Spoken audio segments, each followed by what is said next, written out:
This is only the small terminal part of what is actually a very large cell.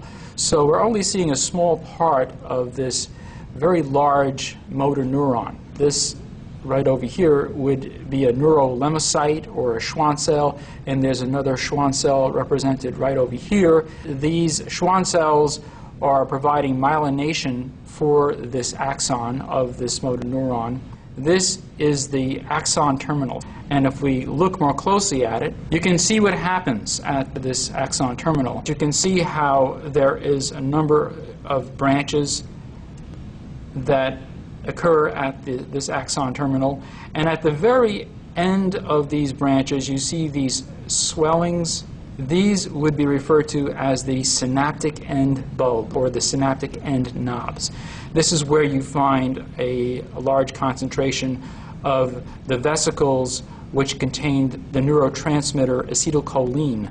Now over here, what we're seeing, the synaptic end knob has been removed so that you can see the sarcolemma a little bit better.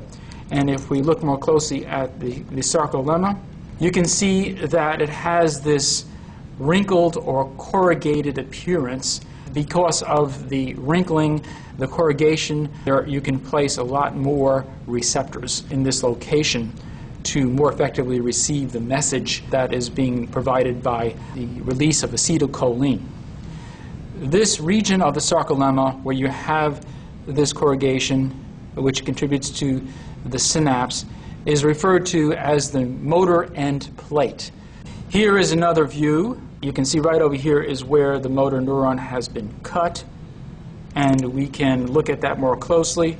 You can see that the axon is within the center, right over here, and it's surrounded by the myelination, the wrapping around of cell membrane of the neurolemmacyte. If we follow along to the synapse, if we look closely at the relationship of these synaptic end bulbs to the sarcolemma, the white squiggly line that you see there again represents the motor end plate. That's the sarcolemma, which you can see is wrinkled in order to increase the surface area. The red that is right over here that you can see in between the white squiggly line and this blue, which would represent the cell membrane of the synaptic end bulb, that represents a space, which is called the synaptic cleft. This is a space through which the acetylcholine, when it's released by the synaptic end bulb, would travel across in order to attach to the receptor molecules which would be present on the membrane of the motor end plate.